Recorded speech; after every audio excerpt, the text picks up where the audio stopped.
I can feel my heart race every time I think about that night. The night everything shifted. The night my sister smiled across the dinner table as if she hadn't just dragged my name through the dirt hours earlier. I remember sitting there, pretending nothing was wrong, pretending I didn't feel the sting of her laughter echoing in my chest. Everyone else thought it was harmless teasing, but I knew better. I knew the truth buried beneath her jokes, the truth she never imagined I'd uncover or expose. I used to believe family was a safe place, a shield from the world's cruelty. But sometimes the deepest wounds come from the person sitting right beside you. And that night, staring at her confident smirk, I realized something had broken, something that wouldn't be fixed with an apology or a quiet conversation, something that demanded a response. People say revenge is dangerous. Maybe it is.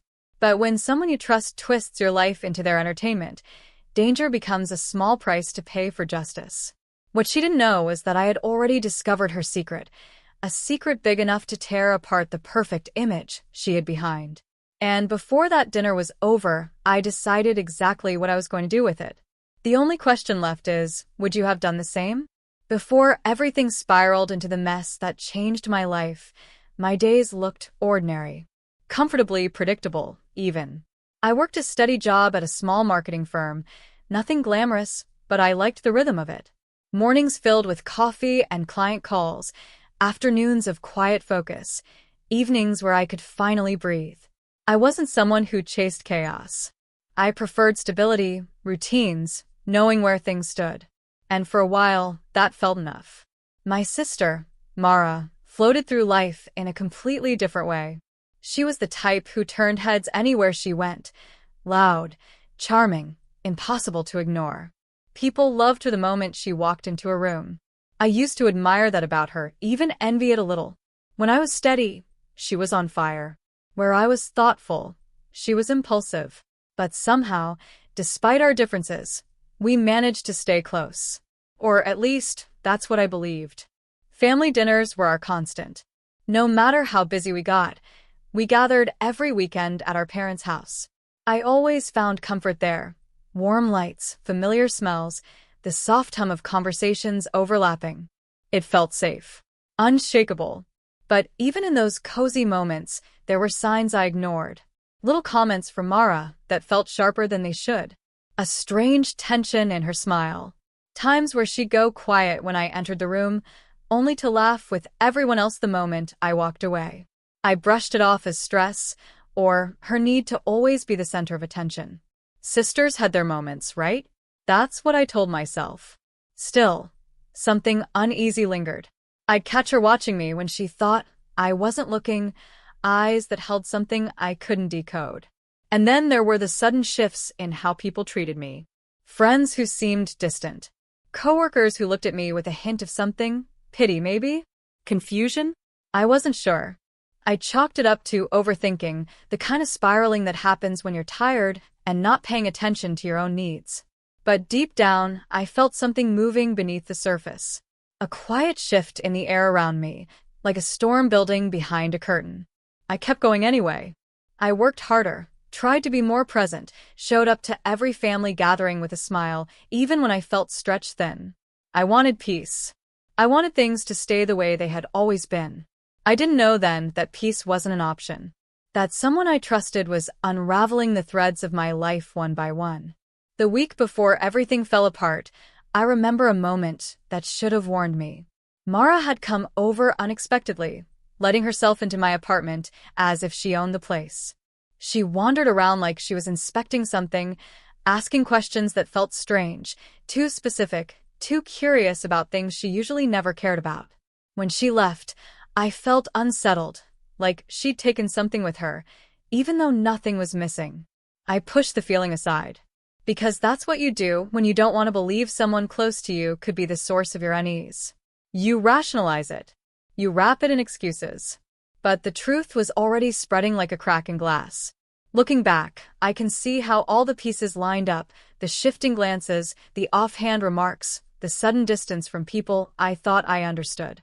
It was all pointing to something I wasn't prepared to face. That betrayal wasn't coming from an enemy or a stranger. It was coming from my own sister. And the strange part? I still had no idea just how deep it would cut. If I had known what she was doing behind my back, how far she was willing to go to make herself shine a little brighter, maybe I would have been ready. Maybe I wouldn't have walked into that dinner so naive, so trusting. But I walked in unaware, smiling, ready for another ordinary night. I didn't realize then that the life I had so carefully built was already trembling, waiting for the moment everything would come crashing down. The weeks leading up to the dinner weren't just unsettling. They were a slow, deliberate unraveling of everything I thought I understood about my life, my relationships, and especially my sister. At first, the signs were faint. Uneasy glances, whispers that stopped when I walked into a room, people asking questions that didn't make sense to me. But then the shift became too obvious to ignore. Even my manager pulled me aside one morning, her expression tense, as if she was bracing for something uncomfortable. She asked if everything at home was okay, and when I told her yes, she gave me a look that lingered far longer than normal, like she wasn't convinced. I didn't know it then, but the first thread of truth was dangling right in front of me.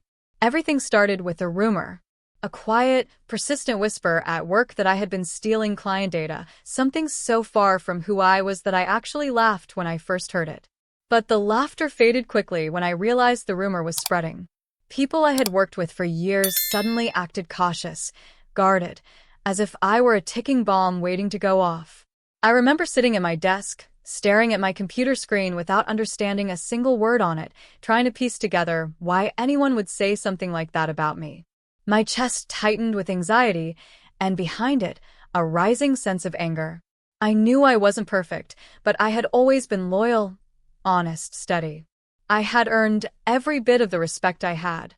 To watch it crumble so quickly was like watching a fire spread through a house you'd spent years building. The worst part? I still had no clue who started it. The answer came in the most unexpected way. One evening, when I got home completely drained from work, my phone buzzed with a message from a distant cousin, someone I hadn't spoken to in months. She said she wanted to check on me because she'd heard things weren't good lately. I asked what she meant, but instead of replying with words, she sent a screenshot.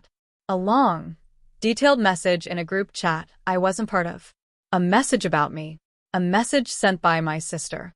My hands went cold as I read her words. She had painted me as jealous, unstable, obsessed with competing with her.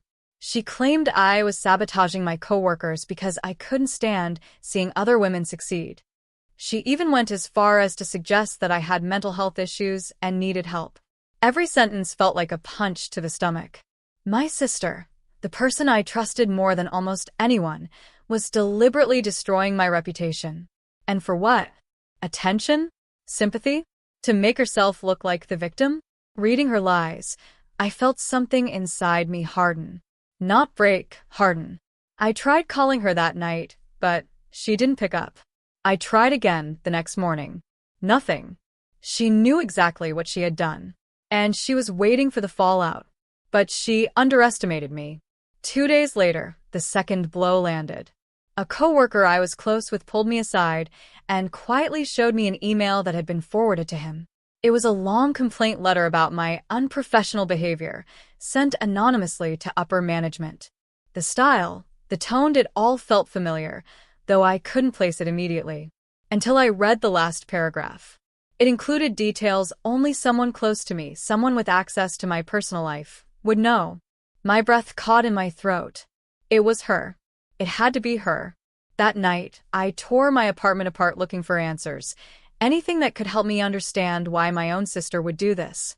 That's when I remembered her strange visit weeks earlier. The way she touched things, opened drawers, glanced at my computer as if she wasn't just looking, she was observing. I opened my laptop, checked my emails, checked my drafts. That's when I found it, a saved email draft addressed to my manager. A draft I had never written. My sister had used my laptop, my email, my identity. And she had tried to send a complaint about myself from my own account. The message was never sent, probably because she didn't know my password. But the implications were clear. She wasn't just spreading rumors about me. She was actively trying to destroy my career. My vision blurred with rage. My hands shook. My heart pounded so hard I felt it echo in my ears. And beneath all of that, confusion. Why? Why go so far? Why attack me so viciously when I had done nothing but support her? I needed answers. So I dug deeper. I logged into our shared family cloud, the one we occasionally used to share photos. She must have forgotten it was still connected to my account. At first glance, nothing seemed unusual. But when I went through her hidden folder, the one she thought no one knew existed, I found what I didn't expect. Screenshots of my social media posts with captions mocking me. Notes where she tracked my work updates, my promotions, the dates of my client meetings. Pictures of me taken without my knowledge at family gatherings. And worst of all, voice recordings. Recordings of private conversations I had with her. She had been saving them, cataloging them, twisting them into stories she could use. It wasn't impulse or annoyance or a moment of jealousy. It was a strategy, a plan, a deliberate effort to tear me down. I sat there, staring at her collection, feeling a cold wave of realization settle into my bones. My sister wasn't just competing with me. She saw me as a threat, one she needed to eliminate before her world began to crack. And I finally understood something I had ignored for years. Her confidence was an act. Her charm was a mask. Behind it was desperation, insecurity, and a need to feel superior at any cost. Even if the cost was me. But the most shocking discovery was still waiting. Among her files was a document titled Insurance. It wasn't insurance. It was her secret. A secret that explained everything. A secret big enough to ruin her entire image, her career, her relationships, her social circle, all of it. When I opened it, my breath stopped. Suddenly, everything made sense. Her hostility, her paranoia, her need to shift attention away from herself by destroying me. She was afraid. Afraid I might find out what she had been hiding. Afraid of losing the one thing she cared about most, the perfect facade she had spent years building. And when people are afraid, they become dangerous. I sat back, staring at the folder, my anger turning into something steadier, colder. She had attacked my job, my reputation, my relationships. She had tried to turn everyone against me. And she expected me to stay quiet, confused, powerless. But she didn't know I had already found the trap she set. And now I held the one secret she feared more than anything. A secret she never thought I'd discover. A secret I could use. The moment I closed the folder, I knew the path I was about to take wasn't simple or gentle or forgiving. It was sharp, deliberate, calculated, just like everything she had done to me. I would expose her. But not yet. Revenge only works when every piece falls into place at the perfect moment. So I waited, planned, watched her grow more confident, more cruel, never aware that the ground beneath her was cracking. And the next family dinner would be the night everything finally shattered. I walked into that dinner with a calmness that didn't belong to me. A borrowed stillness, colder, sharper, almost surgical. My parents were already seated, chatting softly, unaware of the storm that had been building for weeks. And then she walked in. Mara, confident, glowing, untouched by the chaos she had created in my life. She smiled at me as if nothing was wrong, as if she hadn't been dismantling me piece by piece behind closed doors. I watched her take her seat, watched how easily she slipped into her role, the charming daughter, the affectionate sister, the woman everyone admired. She talked about her work, her friends, her busy, exhausting life. I listened, not because I cared, but because every lie she told only strengthened my resolve. The opportunity came sooner than I expected. It started with a harmless comment from my mother, something about how proud she was of both her daughters. Mara laughed and made a small remark about how I'd been struggling lately. Just a little joke. Just enough to draw attention. Enough to bruise. She didn't expect me to break. But she didn't expect me to rise either. I let her talk. I let her build the narrative she loved so much, the one where she was the polished star and I was the fragile shadow behind her. And when she finally leaned back, satisfied with her performance, I took a breath that felt like stepping off a cliff. You know, I said quietly, It's interesting you'd bring that up, considering everything you've been dealing with lately. Her smile faltered. Just a flicker, but enough to confirm everything I already knew. My father glanced between us, sensing something was off. Even my mother paused mid-bite. The table shifted from warm to tense, the air thick with something unspoken. Mara tried to recover. And what exactly have I been dealing with? Her voice trembled. She covered it with a laugh, but I could hear the crack beneath it. I didn't pull out printed files. I didn't raise my voice. I didn't reveal anything directly, not yet. Instead, I picked up my phone, opened the folder I had found on her cloud, turned the screen toward her, and placed it between us on the table. Her face was drained of color. She knew the moment she saw the title. Insurance. Her secret. Her real, terrifying secret. The thing she feared most. She stared at the screen, her hands frozen, her expression collapsing into panic. And for the first time in a long time, she was silent. Truly silent. My parents looked confused.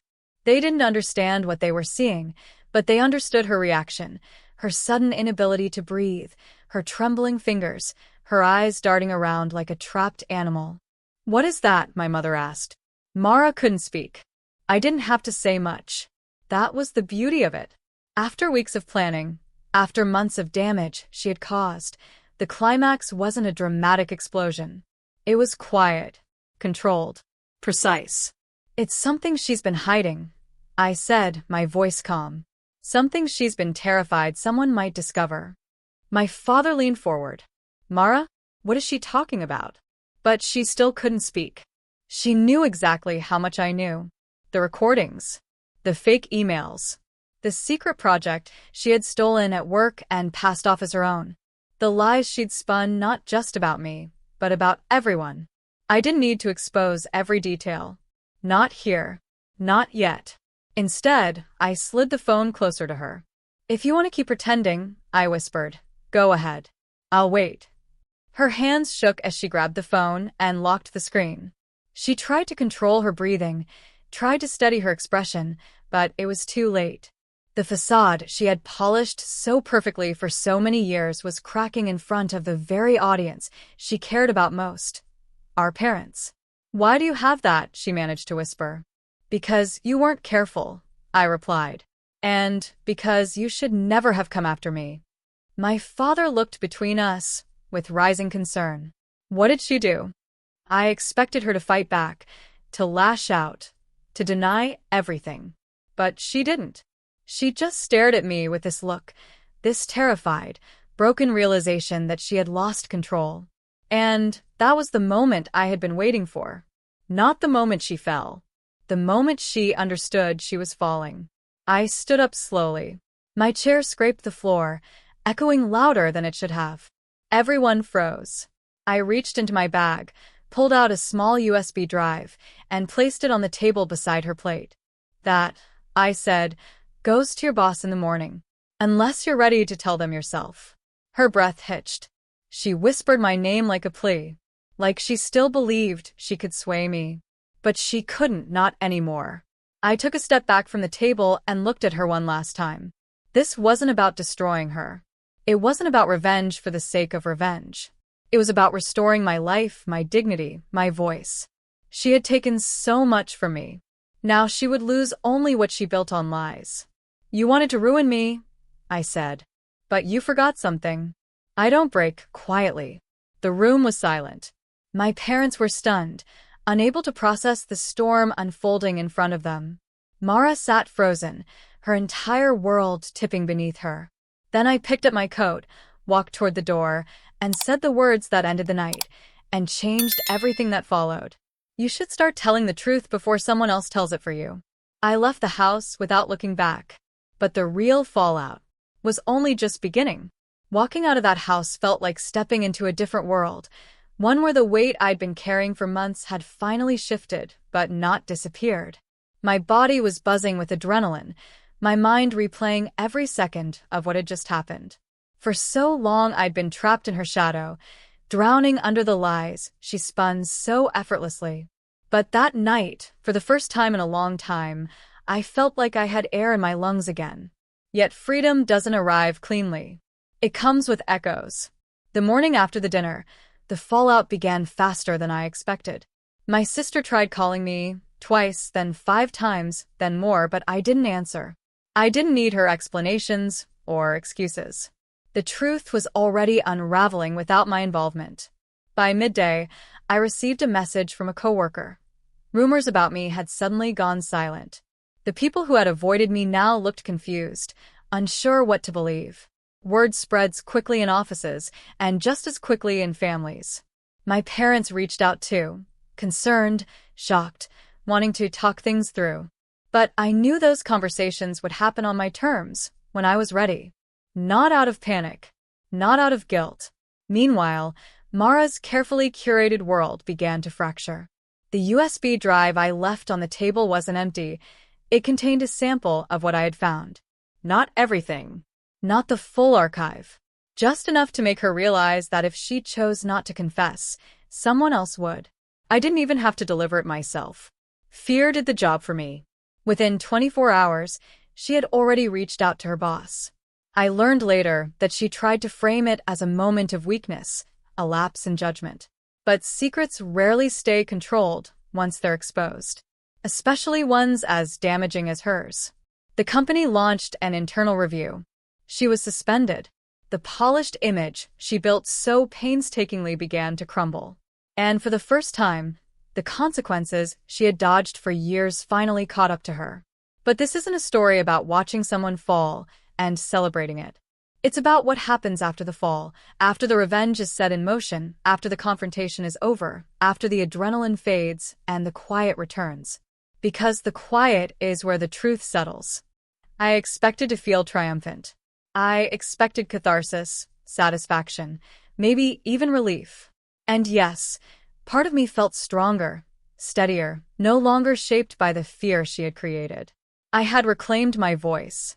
I had stopped her from taking more than she already had. But revenge is never as simple as justice delivered. It's complicated, Heavy. it reshapes you in ways you don't anticipate. In the days that followed, I found myself replaying everything. Her actions, my response, the years we'd spent as sisters. I wondered when she started seeing me as a competitor instead of family. I wondered how many moments I had laughed with her, unaware she was sharpening knives behind my back. And I wondered if there was something I could have done earlier, some conversation, some boundary, that might have stopped her path from colliding so violently with mine. But you can't rewrite the past. You can only confront it. Revenge didn't fix everything. It didn't rebuild my trust or mend the fractured pieces of our relationship. But it did something important. It stopped the bleeding. It ended the cycle. It drew a line she could no longer cross. And in that sense, it was necessary. Over time, my reputation at work slowly healed. People began to see that the rumors were built on lies. Some apologized, some didn't. But the truth made its way through, as truth usually does when it's finally given a voice. My parents struggled to accept what happened. They couldn't understand how sisters could hurt each other so deeply. But secrets have weight, and hers had been crushing everything beneath it for years. When the truth came out, the shock wasn't just about her actions. It was about realizing how blind they had been to her patterns. As for Mara, she tried reaching out multiple times. Apologies, explanations, attempts to justify her behavior. But betrayal is a wound that doesn't close easily. And trust, even blood-deep trust, once broken, doesn't always grow back. I didn't forgive her.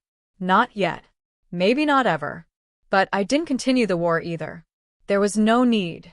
Revenge isn't about dragging someone endlessly through their consequences. It's about reclaiming what they tried to steal, your dignity, your peace, your identity. In the end, I didn't destroy her. I simply exposed the truth, and the truth did the rest. And here's what surprised me most. The deeper impact wasn't on her. It was on me. I learned that silence can be dangerous, that biting your tongue and shrinking yourself to keep peace only feeds the very people who thrive on your vulnerability. I learned that boundaries are not suggestions, they're shields. I learned that loyalty doesn't mean tolerating cruelty, just because it comes dressed as family. And I learned something else, something I didn't expect. Revenge isn't really about the person who hurt you. It's about the version of yourself you refuse to lose.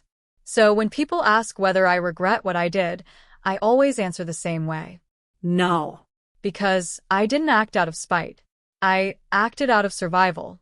I acted because someone tried to write my story for me, and I took the pen back. And now, as I look back at everything, the secrets, the lies, the unraveling, I realize that revenge didn't define me. It revealed me. It showed me the strength I didn't know I had, the courage I didn't know I needed, and the boundaries I should have built years ago.